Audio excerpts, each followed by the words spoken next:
Hey everybody, this is Carl back again for another movie review.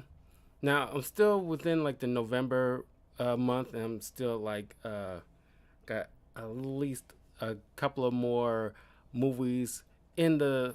Actually, I think it's just one more. Uh, yeah, and definitely at least one more movie to review for the month of November, and just in time for the Thanksgiving holiday. So look forward to that. I think it's a good one, a classic one. But right now, I'm going to start getting a jump on some Christmas holiday movies to review. So yeah, because I tend to think I don't want to just bog down to just like 3 or 4 movies in these theme months. Sometimes like I tend to overdo it a bit, but like if you know, I have a list, but then something comes up and it's like, okay, I have to talk about this. So I'm just like force it into the listing, and so like I tried to like, okay, like this is the thing I cannot add anymore because I don't want to overdo it because I got already too much stuff to make videos on. Speaking of which, if you like this review and other reviews that I've done, and my video game walkthroughs and things of that sort, please follow me in the descriptions below. Leave a like, comment, and hit the notification bell. That greatly helps me out. And I did. This is gonna be like I have at least this and maybe one other uh, Christmas Hallmark/Lifetime movies because I figure there's not many people reviewing those. I'm not too privy on the ones that are, but by and large, it's like a guilty pleasure almost category. I did a few Hallmark Christmas Lifetime films last year. They done some decent numbers. So if you want to, you can definitely because I have like a little categories for like Thanksgiving, Halloween, uh, and Christmas movie reviews. So you can easily find the Christmas section up on my YouTube channel and check out my reviews for the few that I've done in regards to the Hallmark Lifetime stuff. But by and large, it's usually like you know stuff that we probably would more than likely would have watched. Like last year, I did review for Home Alone 1 and 2. Something that's widely been seen. But right now, I'm covering the Hallmark Christmas movie, A Sweet Christmas Romance, uh, starring Adelaide Kane playing as Holly, because of course it gotta be somebody named Holly, Eve, Mary, things of that sort, and it's like okay, and I know it's a thing with Hallmark and Lifetime. They got a particular it's kind of like the CW. There's like a particular, which ironically, Miss Kane was on the show Rain, which I believe was on the CW, but they got like a particular, particular beats they have to hit every time. They usually like started more not recently, but you know in recent years, like at least 3 or 4 years now, they started to be a lot more inclusive. I know it's been going on with lately um, the Full House lady. I'm blanking on her name right now. Who's getting in trouble with her poor choice of words? They just call it that, poor choice of words, even though it's downright insulting to say the least. Uh, we're not going to hash it out here, but it's just that you know it's great to starting to be a lot more inclusive, adding people of color, and more recently, that's what she just getting in trouble for about moving to a different network because Lifetime and Hallmark are starting to bridge further into as we've all been like starting to say, non-traditional, but it's like, they're all traditional. They're like just, because uh, the couples has always been for the longest time, until at least uh, the past like several years, it's starting to add more people of color and same sex relationships. Uh, there's one last year that was new, um, starring the lady from the Nanny TV show, and helping these two guys, get together. And I thought, oh, that's pretty dope. That's pretty dope. But she like that's I mean, like, you believe what you want to believe, but just don't try to push that onto, or at least force that onto others, because it kind of seems kind of wild. So like, she left the network. She didn't feel that's because she's Christian and I'm Christian too, but like, I'm not going to sit there and be like super, because, well, how do I put it? I don't think she's like, I don't want to think the Full House lady, she's like one of those kind of Bible thumpers. I don't want to like put that on her, but she's speaking in rhetoric that's come across that way, like people who enter in same-sex relationships aren't like traditional or anything like that. They love each other, and that's all that matters. And that's what like the Hallmark and Lifetime, what it boils down to is advocating love of all aspects, and not just the traditional man and woman thing. But I'm glad that, because I mentioned last year in one of the reviews, that I was glad that you can see a lot more of those, because there's a wide spectrum of people out there, and not everybody ascribe to the same quote unquote traditional value system. So I was okay. That's cool, pretty cool. Ironically, Miss Kane here, I'm not sure how recently, but I think around 2020 she came out as bisexual. So that's pretty dope. I mean, it doesn't play here in this movie, but I just thought, like, yeah, kudos to Lifetime and Hallmark to like branching out, but you just can't please everybody. That's all I gotta say about that. But yeah, you got Gruston Holt playing as Brad, Loretta Devine, very iconic actress, playing Mrs. Rose, Hamza Fouillard, playing as Carson. Name sounds like a D&D character. Samantha Cole as Loretta, ironic. Frances Flanagan playing as Sarah, Holly's mom. Anita Brown playing as Caroline, Holly's sister. And I gotta say, when it comes to like these Hallmark and Lifetime movies, it's one thing that kind of, it's small but it's irksome to me, when you got like people who got like the family is involved into the story, and somebody's coming home and it's like there's siblings, and one is or siblings or cousins, and they always gotta like, feels like, you got it, cuz I'm just looking up for you, sis. And it's like, you keep hammering. We established already, in the first act, that y'all sisters. You don't need to keep hammering that home like we're gonna forget. And it's kind of like, I ascribe to it at, like the Black Widow movie. We know Yelena is Natasha's sister. Can you imagine how annoying would that be, where Yelena keeps calling Nat, hey sis. Like, hey sis, you gonna do this for me, sis? I got your back, sis. Okay, you know her name. Can you imagine that's, like how nobody talks that way. Yeah, you're doing it for the audience, but you shouldn't have to keep hammering home like we got a short attention spans. Then we got like Bobby Stewart playing, and this really drove me freaking nuts. It's like, I want to say it really drove me nuts, but it's like, given what the audience that Hallmark and Lifetime placates to, you gotta have somebody named Christian, and that's who he playing. Oh, his name is Christian. Dear God, Christian.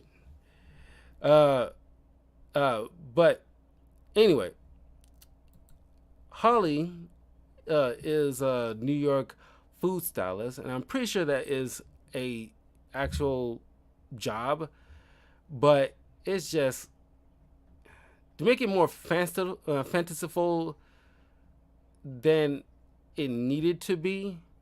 Like, and then the way they try to really, it's like they sticking it to New York every chance they get because yeah, another thing that Hallmark and Lifetime tries to placate to is the small town uh, aspect, or like brick and mortar.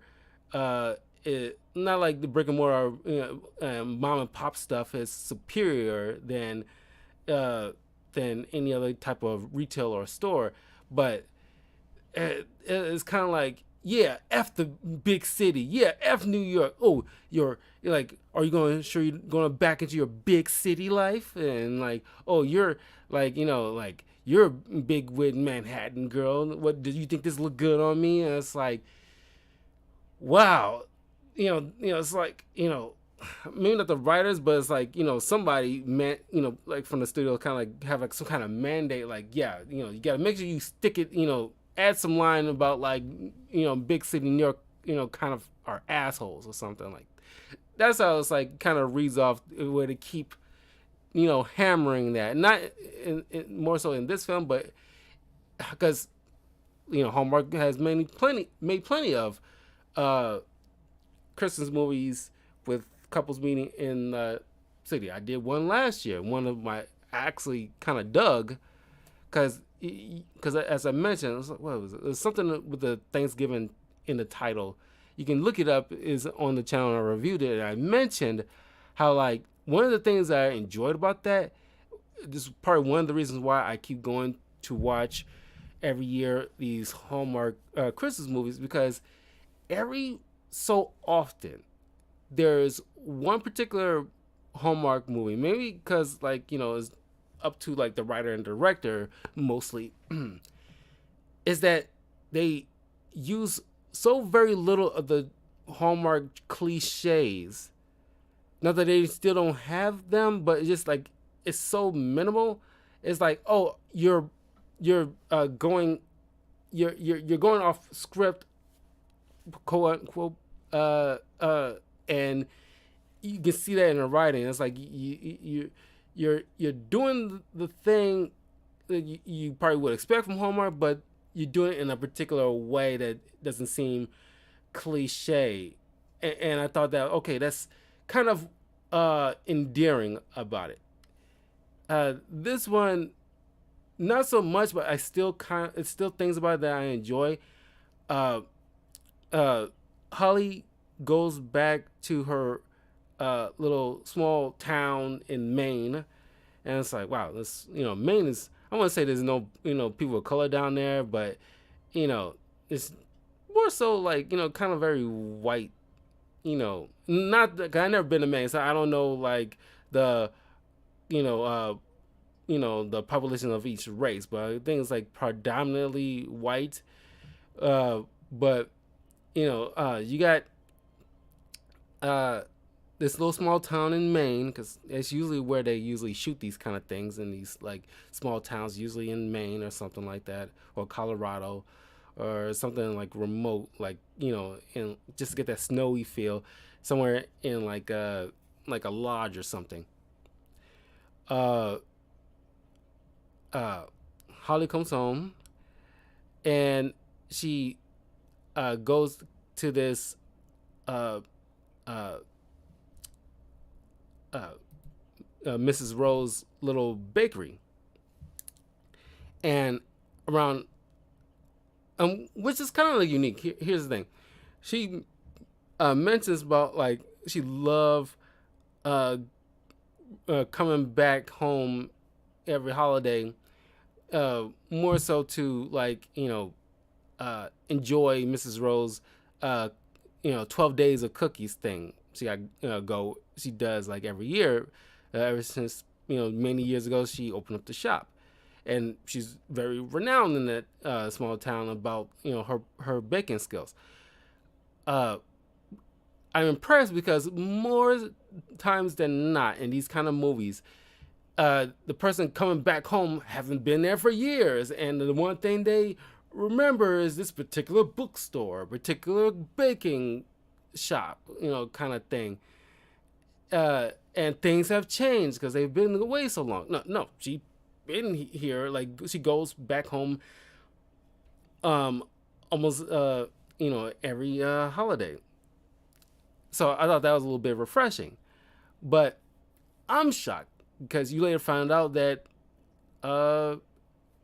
Mrs. Rose is planning on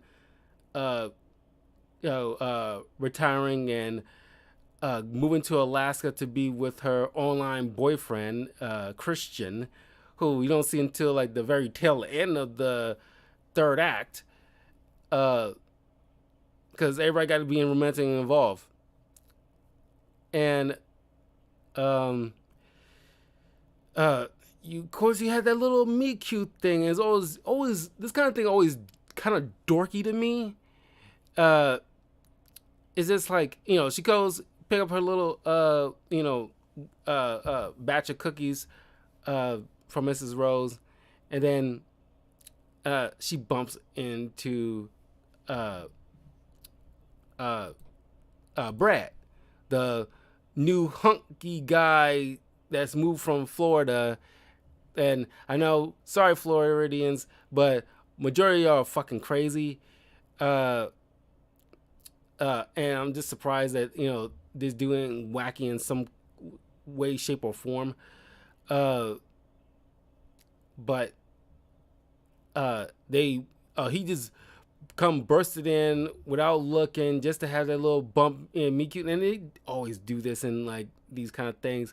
It's like, oh my god, it's like, and fall over each other, like, and get that first little, as last year I made a review of the Hotel Transylvania, and you had that look with Mavis and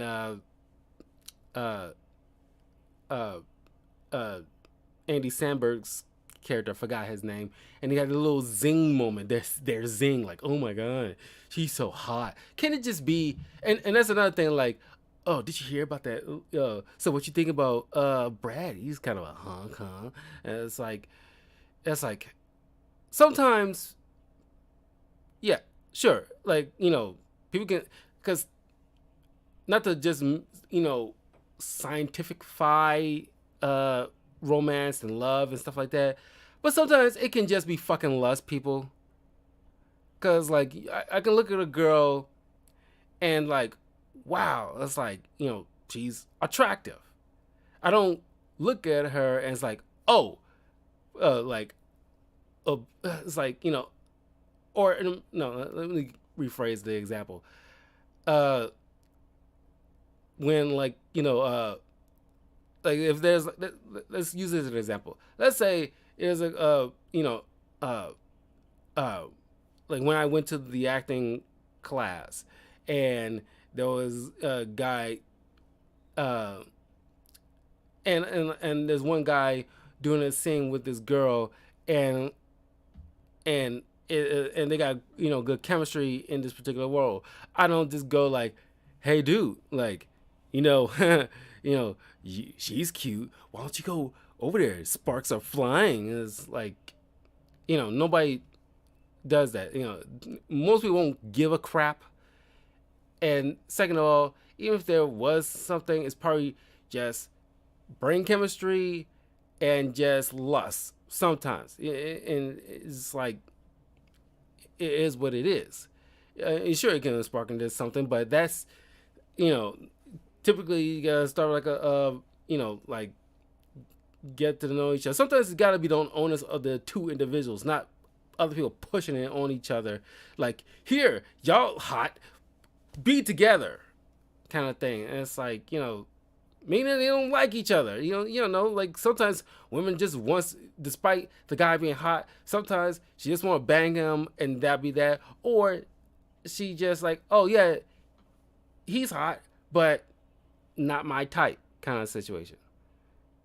It just sometimes it is what it is, but that's not the kind of stories, and it doesn't necessarily have to be like super realistic. That's why I like the Keanu Reeves Winona Ryder film that I reviewed a year ago, Destination Wedding. Check out that review because I mentioned how like that is by far I mean I like the movie Princess Bride. I think that's like part, like I love that kind of romantic comedy more so than any other romantic comedy. But Destination Wedding is probably the most realistic or slash not talked about enough kind of individuals that get into relationships. That's like I like that. Yes, this is how typically it would be. Sometimes, not all the time, but that is like more of a realistic, or at least in the majority of relationships. Sometimes people just don't click like that, and they spend enough time with each other, and things just like warm up, and they still sometimes kind of like whatever. Check out my review of that. Well, check Destination Wedding. You can probably find it on Amazon Prime. Rent it, watch it for yourself. Definitely check out my review. Leave a comment and let me know what you thought of it. But in my personal opinion, I think that movie is probably the most realistic in terms of people interacting and something going on, more so than anything I've seen. But anyway, Holly is down and out, feeling bummed about like, oh, Mrs. Rose, her son Carson is planning on selling the bakery because nobody else can compete with his mom's cooking style, the cooking patterns. It gotta be beat for beat because like everybody loves the way she did it. And of course, Mrs. Rose doesn't want to just sell it off just any old rando, and because she want to keep it, at least somewhat the same way. So they concoct a plan. And I just recently did a review on season 1 of Food Wars. This anime called Food Wars. I love during the holidays from October 1st up until December 25th. There's gonna be like a whole slew of like baking shows that like I also personal tradition I like to watch these little baking contests like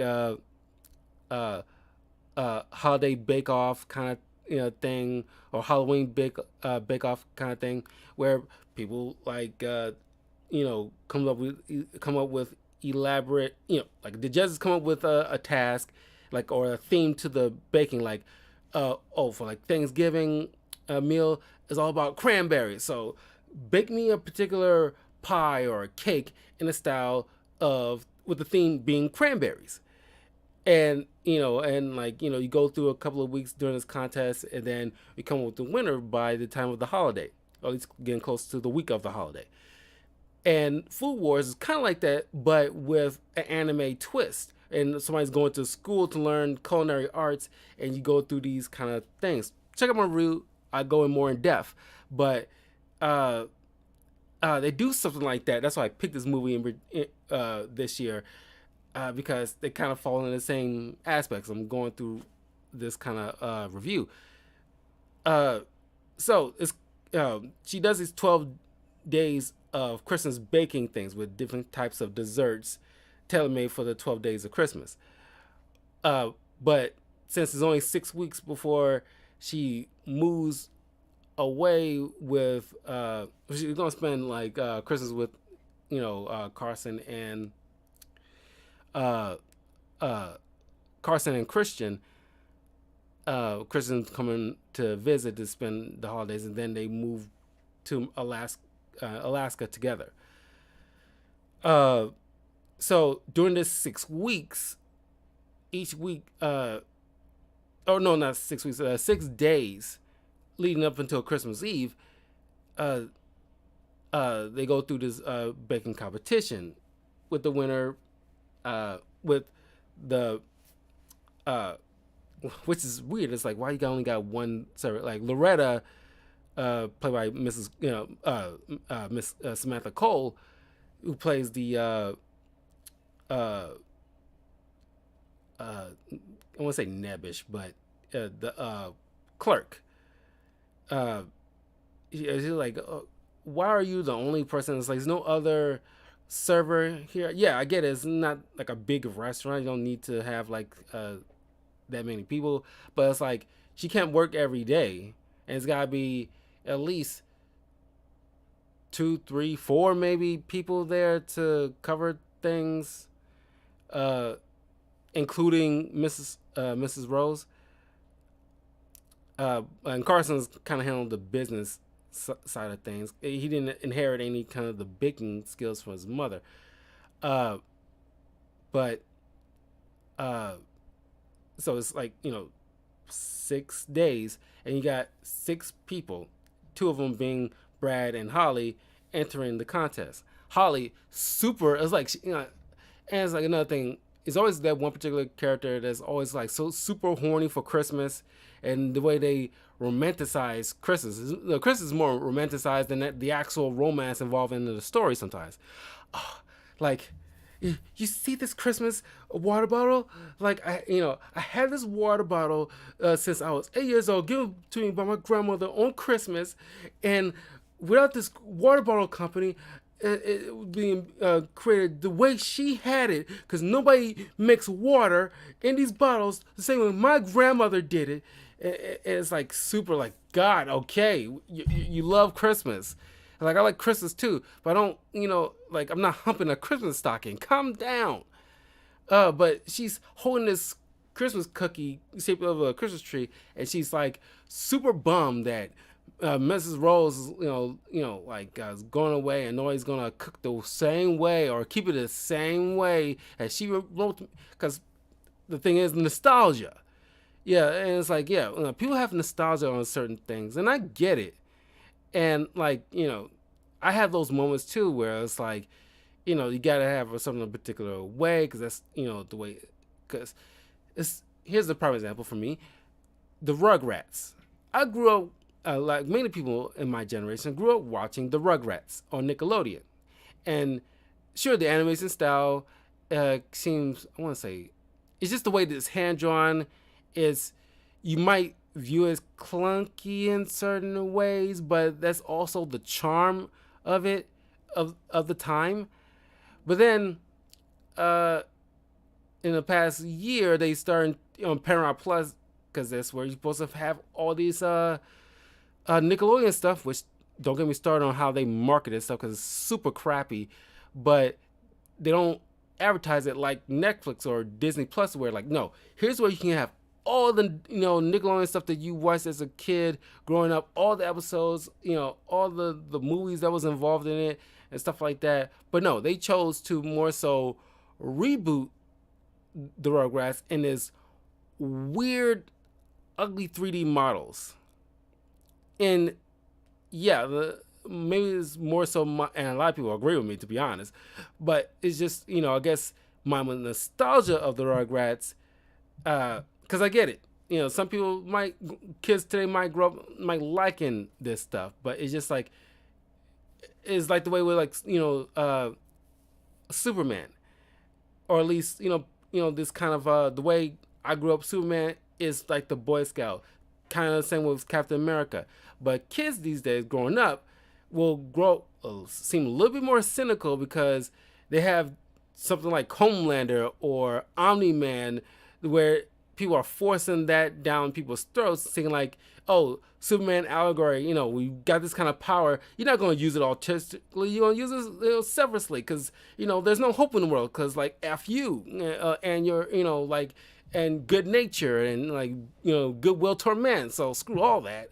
And it's like or at least in terms of Superman, the way like Joss Whedon or not Joss Whedon, but like a little bit of him and a little bit of whoever was directing the Man of Steel, and it's like having like Superman question his purpose, and it could be played decently, but it wasn't, in my opinion. And you're gonna have people growing up saying like, oh well, Superman has no hope. Why should we? That's why it's like a whole completely tonal change now in the past couple of years. More recently with Black Adam. Uh, Check out my review of that because I talk about the Superman aspect of it all there. But it's just like sometimes nostalgia can play against you, but sometimes it's warranted. And uh, I think Holly, her case, is like it's not the actress's fault. It's just the terms of the writing. It's like you're making this character super obsessed with this one little bake shop. And I get she mentions how like yeah, I had my first job here as a kid, and we did all these kind of functions here. So like, of course, it means something to her, but it's just like I'm a little bit turned off by the fact that she's like kind of obsessed. It seems to come across almost obsession. Uh, just like you could just have it heard, mention it maybe like 2-3 times throughout the uh, entire 3 arc structure, because we already got the hint, but you just kind of like keep making it kind of almost hammered home, in my opinion. Then Brad comes in, he has this like kind of like super baking experience at this fancy kind of culinary schools and stuff like that, and he's moving to this town in Maine. He hopes to start up his own win a contest to have his own, because it takes time to build up the money to own your own restaurant. And winning this contest, he can immediately have that without having to take the long way around. And usually that kind of stuff doesn't really pan out in a lot of cases. So Carson is very like, he says he's going to be fair, but he also romanticized his mom's cooking, and his father passed away 5 years ago. Was kind of at least glad they don't have like the Holly's parents, because both Holly's parents are involved here, and not one of them is cliche dead, like it's a comic book movie. But instead, it's like a supporting character whose parent passed away, and that's not like a super primary focus. But he romanticizes his mom's cooking, but it feels like, well, you might as well sell this place off because I didn't inherit the baking skills, and my mom's not gonna be around, so there's no point in keeping this place around because it's just gonna be because nobody's gonna be able to match that cooking. So might as well, rather than turn it into like a cesspool, might as well just sell it off and make some money out of it. So Carson, Mrs. Rose, and Loretta is gonna be the judges in this contest. And each one, all these little 4 of the side characters, like we all know where it's gonna be leading to. Both Brad and Holly, because the romance is sparking between them as the weeks keep going, and they both end up inheriting the bakery, because everybody can see like these two are super into each other little by little. So kind of like no doubt that's how it's gonna. That's almost always the case. But of course, Holly, got these preconceived notions that he's just some hotshot, fancy, smancy, culinary expert, blah blah blah. But she only knows how to make food look good but not taste good. I think like that should go hand in hand. And like, I followed the recipe, and it's like, you gotta do, follow the recipe, and it turns out this way. And yeah, in general, and I know it's kind of cliche to say like, yeah, you gotta add a little bit of love to it, or the Christmas magic to it, and that's what it makes it, it sparks. It's like it's the effort. I know you gotta make the, it's something you tell children. Like, you just add a little bit of love to it, and it turns out so good. And it's like, yeah, I mean, like, when I was a little kid, my father which now I'm thinking about it, I kind of wish my father did, start making this. I think I probably should ask him. Matter of fact, I'm thinking about it, so kind of a hypocrite. So pardon me. But when I was a kid, my father makes these banging sloppy joes. I haven't had it in such a long time, but growing up, I knew that it's just sloppy joes. He didn't add no special ingredient. It's nothing, really. It's just because he made it, I enjoyed it. And my grandfather, I kind of wish I could easily ask my grandmother. I'm pretty sure she knows uh, the particular grades, but I can easily look that up the same way. Because I and many of my cousins and my brother and my aunts, uncles, and father, we all loved his gumbo. When we was little kids, it was spectacular. I really enjoyed it. It's one of my favorite things as a kid that he made. But I know it wasn't anything. It's no secret ingredient. You don't ask like, oh, he added a dash of cinnamon to it, and it's the best in the neighborhood. It's like, no, it's gumbo. It's fine. But it's just like because he did it, it was it's added to the fun of it, and it just made it special. Last year around Father's Day, I made for the first time chili. Now, albeit if you look this up, the DC character Green Arrow, there's like a thing in the comics there. He has to he knows how to make this iconic, super spicy chili. It's supposed to be so spicy it breaks Green Lantern's will. It's so hot. As an actual recipe that you can actually make, you can look it up. You follow the ingredients. You don't have to be necessarily to the letter, but it kind of helps with the spiciness aspect of it, of course. But the meat, of course, you can go with traditional ground beef, but I went with the pork tenderloins, I think it was, like something pork, and I diced it up into small chunks and use that as the meat instead of the ground beef. I can understand after making it. I can understand why people traditionally go with the ground beef because I think it's probably a little bit faster. It kind of I made a little bit extra work for me with trying to slice everything up and then sear it into the pan before I add it to the pot to do all the necessary things. Turned out great. It was my first time making chili, period. But I made Green Arrow spicy chili. I think I forgot to add the hot sauce towards the end, but other than that, it was pretty damn spicy. It was spicy, mind you. So you can try that out. It's really good, actually. And my father enjoyed it. So yeah, there's particular things that I probably would make that my thing when I have my own family, and I'll make my little thing. And I'll have my own thing.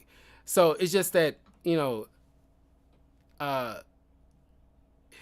it's just Holly had a hard time understanding that aspect because it's like, why don't you just tell her, just add a little bit of effort to it or something to the nature. It's like it's nothing special. You just like don't. Like I said, you only tell kids, oh, the secret ingredient is Christmas magic. And it's like, shut up. But I like the little at the beginning of the contest because Holly, testing out at home, testing out like a batch of her own cookies just to familiarize herself with some of the cooking things. And she baked these cookies, and she added eggs to a batch of cookies that I forgot which one. I don't know if it was shortbread or something. She was looking at. I don't know why she had like two different books open, requiring a particular ingredient in one that doesn't require it in the other one. She added eggs to a batch of cookies that didn't require it, and it tasted horribly. And it's like, oh no, I looked at another thing at the same time. I was like, why was you looking at a different? Like, when I open up a cookbook, if I wanted to cook a particular cake, a particular cake, I was like, let's say I wanted to bake a red velvet cake. I have a book with only the pages open involving the red velvet cake. I don't also have another thing on the side, ascribing to a pound cake that make no goddamn sense. So of course you're gonna confuse yourself. That's like, why would you have that? That didn't make any narrative, to me. It didn't make any narrative sense. But I like this at the beginning of the contest when like Brad notices, because of course they're gonna have these two people who supposed to be romantically involved in the on the same table, but like the way the utensils set up, because it's only a small restaurant, so they only have like only a limited table, so of course they paired up. Brad tries to warn Holly about like you forgot to add the eggs to this, and then she kind of nonchalantly saying like, oh well, let's hope like get earn special points because the way it looks, or like whatever, blah blah blah. And it's like, no, idiot, you just said earlier you just followed the particular recipe, and it turns out great. You're not following the recipe. Add the fucking eggs. And then Brad, while her back is turned, very sweetly, and he does a couple of things like that, in the film. Like he add the 2 eggs to Holly's batch just to keep her in the running, because he doesn't want her just like because he liked her. So it's like it's not like they already started the whole romance thing. He's like, she's cool. Like, let me help her out here. Like, add the little eggs. It's no big deal. And so she managed to stay in the running. And then there's another halfway through the contest where there's a particular spice that they needed for the particular part of the contest that everybody has to take part in. They have to get their own ingredients in order to do a particular part of the contest. And I forgot which dessert they had to make for that particular week, but it required a spice.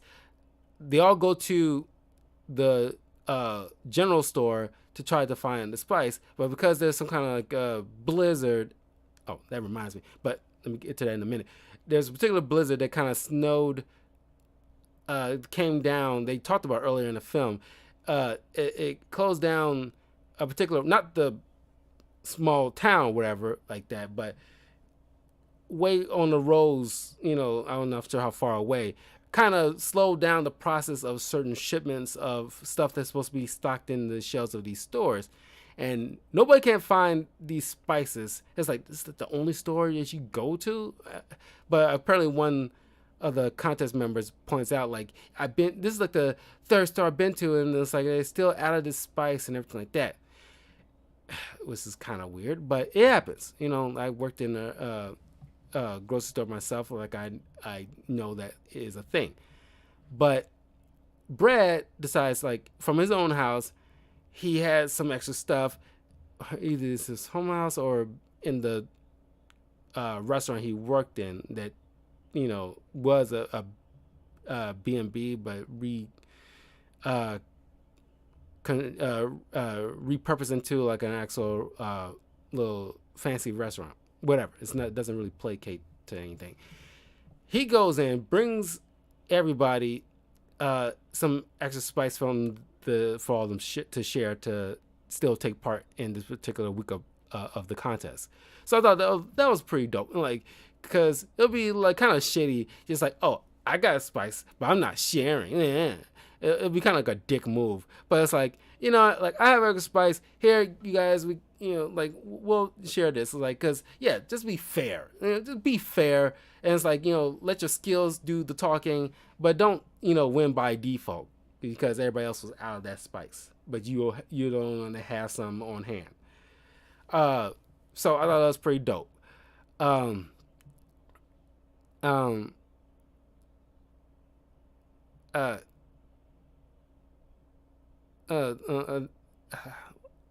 the blizzard thing. She was talking with Brad. Holly was talking with Brad about like how, like, because Brad never had like a all white Christmas. Because he lived in Florida, there was no snow. which that kind of make me feel a little bit bad for people who live on like the southern and western areas of the U.S. or just certain parts of the a particular country that doesn't get snow. And it's like I live in Chicago. I always known a snowy white Christmas, and I can't imagine being in like a place that doesn't have snow. It kind of feels like you celebrating Christmas in July, in my opinion. It's kind of weird. Uh, and she started romanticizing about, oh, I'm so jealous. I love blizzards. It's just the almost silence where you only hear like the wind, and and it's like the like you're trapped in like this frozen cloud. You make it sound so ominous. And if this was a different type of genre of movie, then it would be super creepy. You'll come across as like super creepy. Uh, but like I said, of course Carson, gets a chance of heart because there's a little side romance going on between the Loretta the clerk, who has like a thing for Carson, or I call him Small Lips McGee, because like, dude, he got some tiny ass fucking lips. I don't know, it's just a little rugged beard thing, but it's like lips. It's like this. It's like, dude got a small. Not that I was super paying attention to his freaking lips, but it's like he has some tiny ass fucking lips. It's so weird, huh?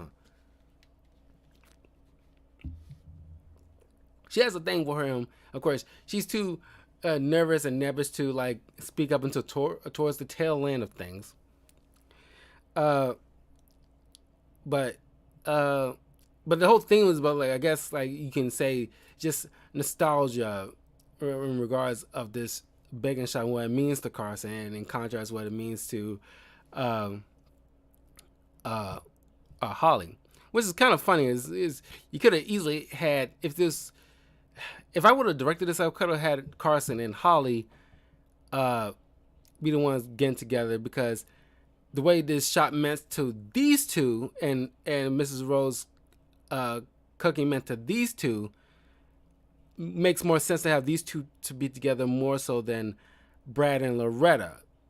Matter of fact, I think Brad Loretta being the outsiders on in should be the ones probably like, maybe be the ones together if you add them at all, and have Carson and Holly be the ones to like have a thing, because Carson growing up loving this and reminding about his time with his parents, and like the cooking what it meant to him, but it's just he didn't have that kind of baking savvy, while Holly, who not necessarily had the baking savvy but learned over time thanks to Rose or somebody else teaching her.